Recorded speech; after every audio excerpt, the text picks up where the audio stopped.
It's a very simple blueprint, to be honest. From a batting perspective, it's to get off to a solid start, create a foundation. In the middle overs, to knock it around, rotate the strike, obviously try and get on top of any bad balls that come along, and then wickets in the hand at the death to try and go hard with the bat. So it's a very simple game plan. One, when we know if we get right, obviously we can score big runs. And from a bowling perspective, it's wickets up front, squeeze and create pressure.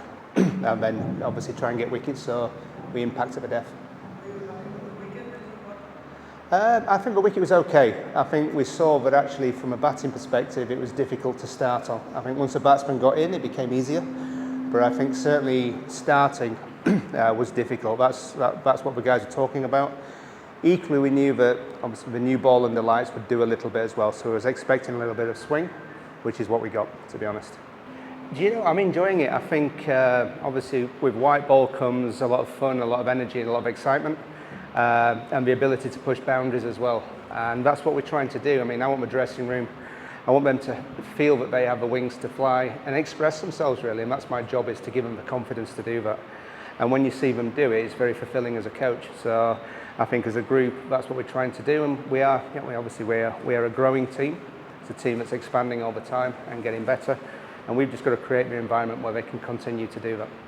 I think we'll start with the toss. I think there was discussion, obviously there was rain forecast around, so there's discussion of whether or not you bat or bowl first, if Duckworth-Lewis came into it. But equally, I think, losing the toss, we weren't really bothered which way we did. Bowling first, the wicket was dry, so we thought our spinners may obviously come into it, and it had held up a little bit, which it did. We just needed to make sure we got a good start, which the boys provided. And then from a batting perspective, it was just literally tick the scoreboard down. But we knew it was going to be difficult. We knew it wasn't a big score, but we knew it wasn't going to be easy either. So it was great for us to get back home. I thought he bowled beautifully today. I think this performance has been coming for a while now.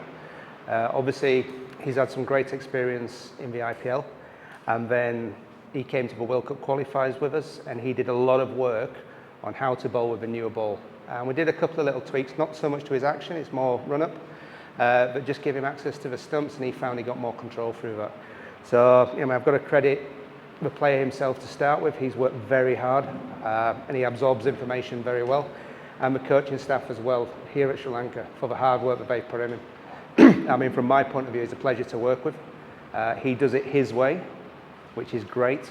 So I think what we'll see now is he will continue to develop, and it won't be long before he's got a new ball in his hand. I was surprised that we got so many left-handers to start with. But obviously they have a tactic. It's not my business to comment on their tactics. Obviously they make their plans and they go for it. But equally we had a bowling attack that had a little bit for everyone. Obviously we had off spinners, the left arm spinners, the fast bowlers. We had X Factor in Matisha. So we had everything covered there really. So I was happy with the combinations that we had to actually apply to this game. Sorry, I can't hear for this fan. The fielding, oh sorry. Yeah, certainly fielding is an ongoing thing for us. I think obviously the catch cost us. It was a difficult catch diving forward, but it still cost us. And it's something that we're constantly working on. And there is room for improvement, there's no hiding from that. So it's something that obviously I'll be speaking to the coaches about, and something that the fielding coach and the rest of us will be pushing constantly, because I think it's an area that we can really grow in. Pathirana? He's got a big future. I think he's a very exciting young prospect. I think we've seen him play on the big stage now, and I just see him going from strength to strength, to be honest. As I mentioned earlier in the question, he learns very quickly, he absorbs information, and he's very quickly able to apply that to his game. So I think he's got a big future in this game. Yeah, obviously he's a big miss to any team that he plays in. We want him back as soon as possible. But on the same side, we've seen that actually, when players are missing through injury or whatever it may be, but it gives opportunity to other people as well. So we've managed to see, Will Aligi come back into the team and other people perform, whereas elsewhere they may not have got that opportunity. So for me, as much as it is, obviously it hurts to miss big players like that, it's exciting to see the other talent come in and get an opportunity to shine. Thank you, gentlemen. And